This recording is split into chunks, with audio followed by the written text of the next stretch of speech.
Hey everybody, Max here, and I just thought I'd do a quick video on how I did the special effects for my little video on Shoot and Scoot. This is just the raw footage, and as you can see I just act the first character. There's nobody over there, and of course toy gun, and a little hamming it up there for the camera. Then I holster the toy, switch hats. It's very important the camera, of course, is securely mounted on a tripod so that the background doesn't move, because you're going to be using both backgrounds.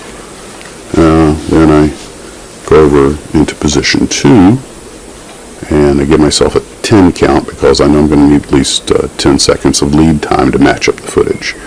So 1 tater, 2 tater, 3 tater, 4 tater, 5 blah blah blah blah blah blah blah. Okay, going to fake the character being shot in the butt.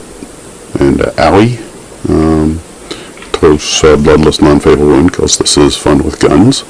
And then the follow-up part. I was going to have a clever line here, but a dog barked.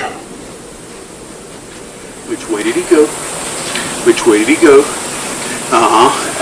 He shooted and scooted. That was going to be my clever. Shit. That was going to be my clever. Bad lot of good you did me. I didn't feel like doing it again. Wasn't necessary. So now we take the footage and we drop it into the timeline on Avid Pinnacle 20. And the first thing we do, of course, is trim off the excess lead footage. Then we look for the first part and where it's going to end.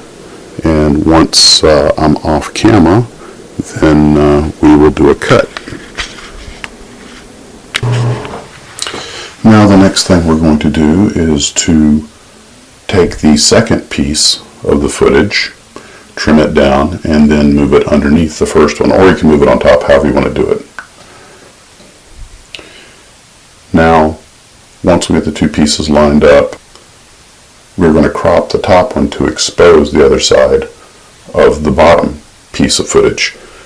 So now you're actually looking at two images. Now it's important, depending on what special effects you have, that you know where to crop when you're shooting the film so that the actor doesn't stick an appendage or something out too far and it gets trimmed off in the image. We'll cover that in a little more detail at the end. So once you have these two pieces overlaid, pretty much it's just a matter of getting the timing right.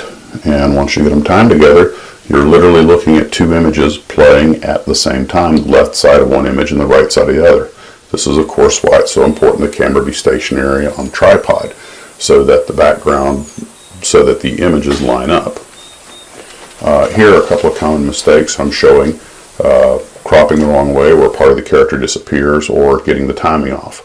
And getting the timing can be a little tricky, so I would suggest once you get your timing right, and what you would want to do is go ahead and render that as a file, and it'll be easier to work with. The computer won't have to keep so many things in active memory.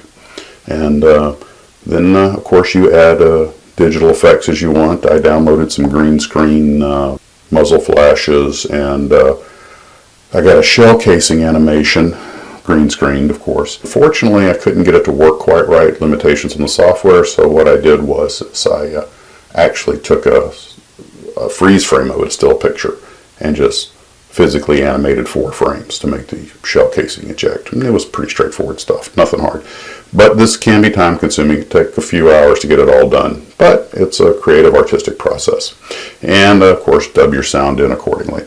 Anyway, that's how I did it, and these kind of special effects have made movie making not only more capable but far, far safer. You know, at least 2 actors have been killed by guns that were supposed to be blank fire or tragic accidents, and doing things this way is perfectly safe. Your biggest concern is a sunburn. So, this is Max with Fun with Guns. I hope you enjoyed this little tutorial. Guys, take care and be safe.